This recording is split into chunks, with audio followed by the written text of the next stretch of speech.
Hello, Shortcuts. This is Stephen here with video 2 for this week. The price drop will go out 9 p.m. this Wednesday, March 25th, Sydney time, as usual.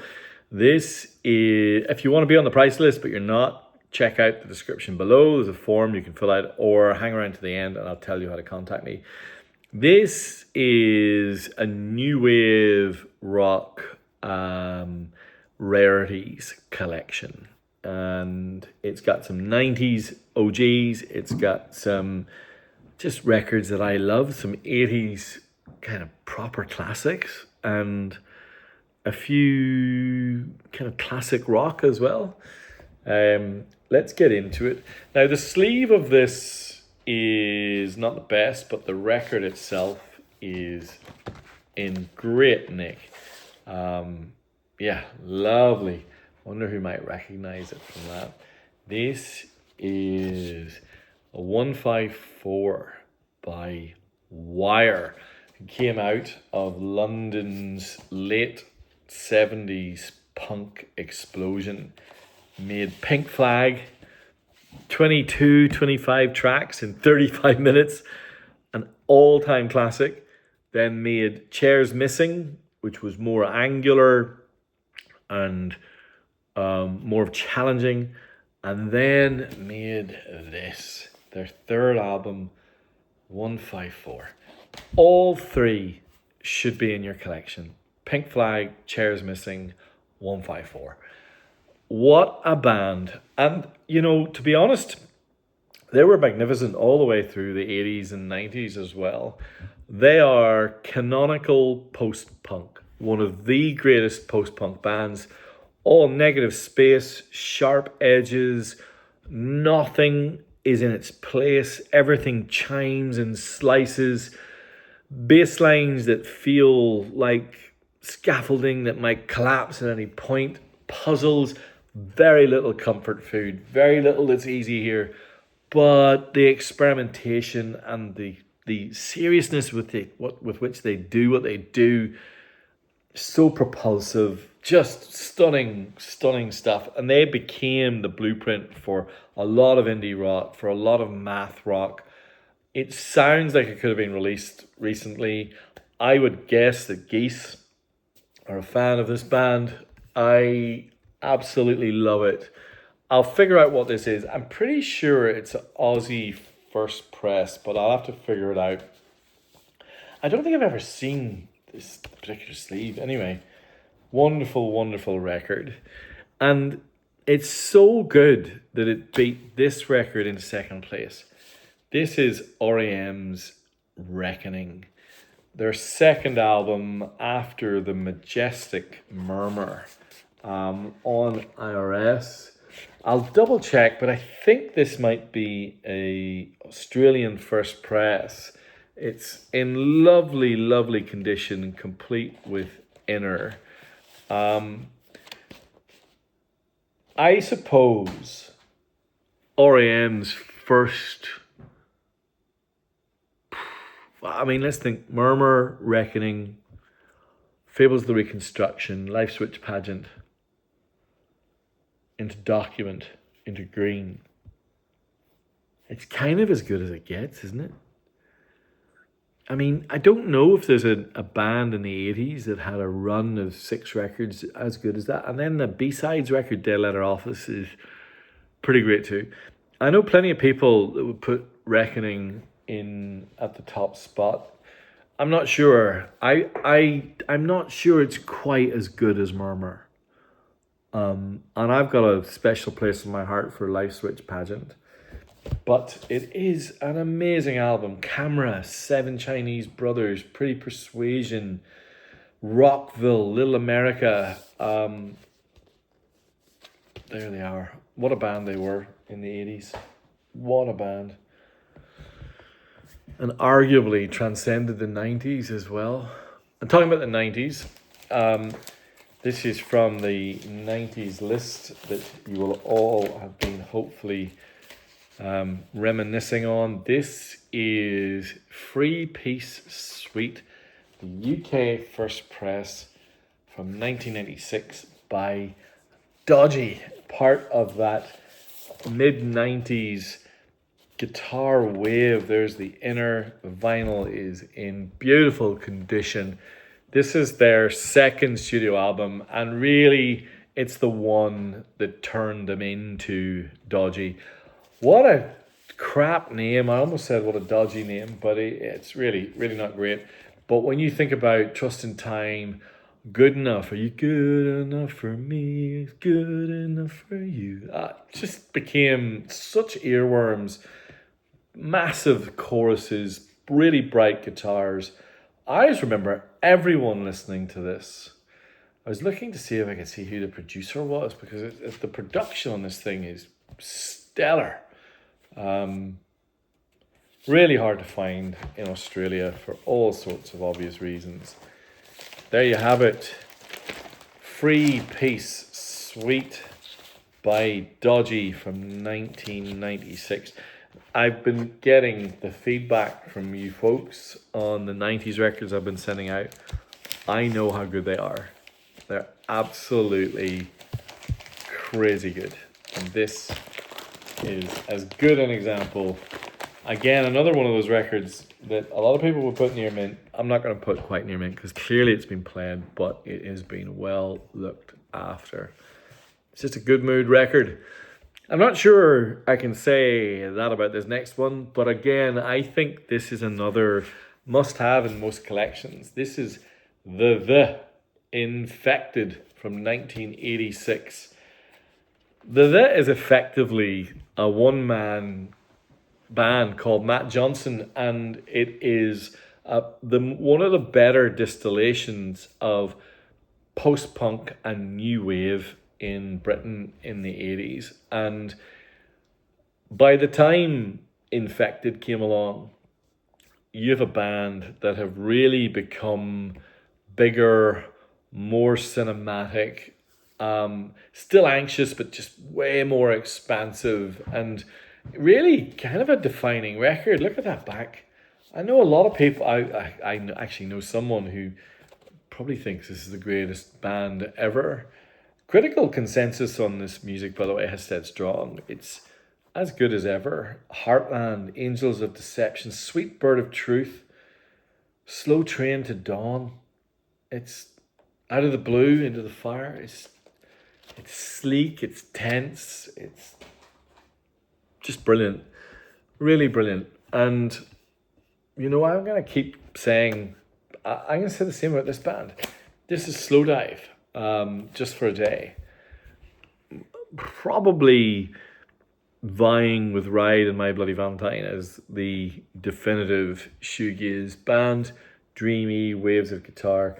Just for a Day is their debut album, and it is the sound of a band who landed on their pattern of play straight off. I remember a lot of the music press that I was consuming at the time didn't really love Slowdive, but I always did. I went to see them here a few years ago.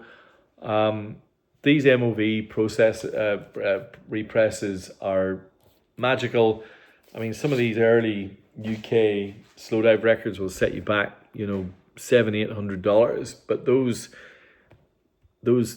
MOV records, music and vinyl records, really capture that kind of soft focus melodies. It's really, really great. All right, let's talk about this. This is Ritual de la Habitual by Jane's Addiction from 1990. Now, you'll have noticed a little sticker right here. And that is because this is the mainstream breakthrough album that precedes a decade of alternative rock. This, of course, features Stop and Being Caught Stealing. This is, here's the inner, the 2009 Record Store Day. So one of the early Record Store Day pressings. It's still in the shrink wrap. It's in fantastic condition. I think, I don't know. I mean, this is one of those records that has a cult following even to this day. Two very heavy 180-gram presses. If you don't have a killer copy of this, you could do a lot worse than this copy. It's in really lovely, lovely nick. And, you know, quite an emotionally extreme album. Side 2, or in this case, the second disc, is really quite something. And, yeah, give it a go. 3 Days, the epic suite on the second disc is, yes, pretty special. I think much preferred to the first disc. There you go, Ritual de la Habitual. Jane's Addiction. You know, I think many of us in the 90s had a series of kind of guilty pleasures. In this case, kind of maybe even early 2000s. I saw this band supporting Oasis, and in my view, they blew Oasis off the stage.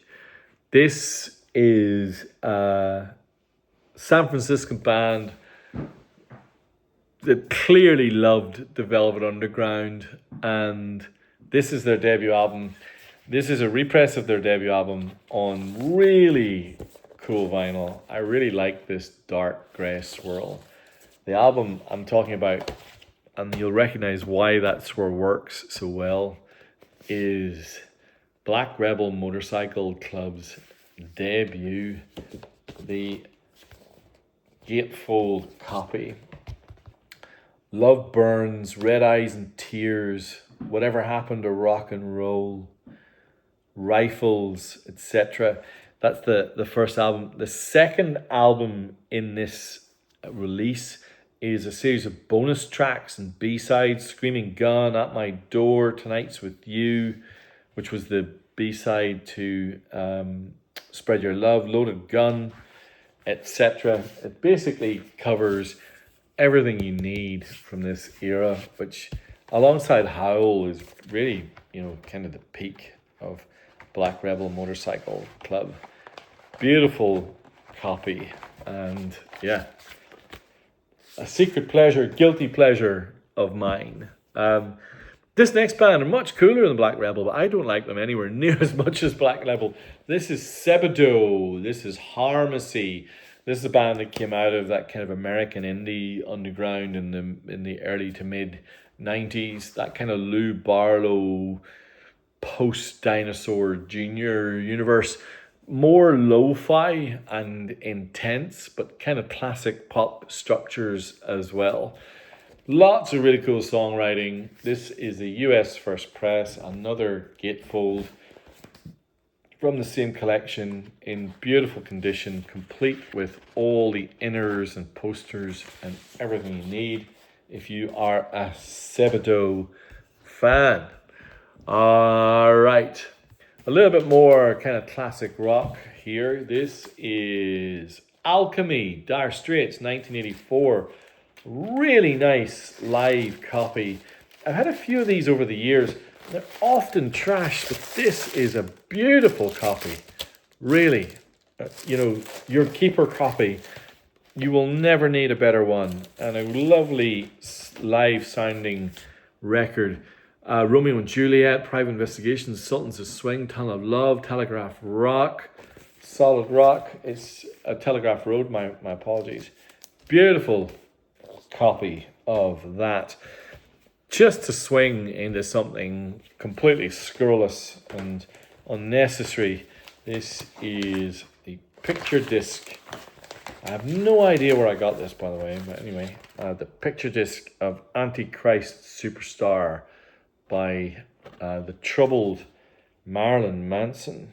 I don't know where this is pressed or what this is. I think it may be a South American copy. All right, let's talk about something more interesting. 1984, Sandie Shaw, Hand in Glove. Sandie Shaw, one of the kind of great British pop voices of the 60s, won the Eurovision Song Contest. And through this weird kind of whole set of crazy circumstances, ended up recording her version of the Smiths' Hand in Glove. Complete with backing band. Do you want to know who the backing band is? Johnny Marr, Andy Rourke, and Mike Joyce.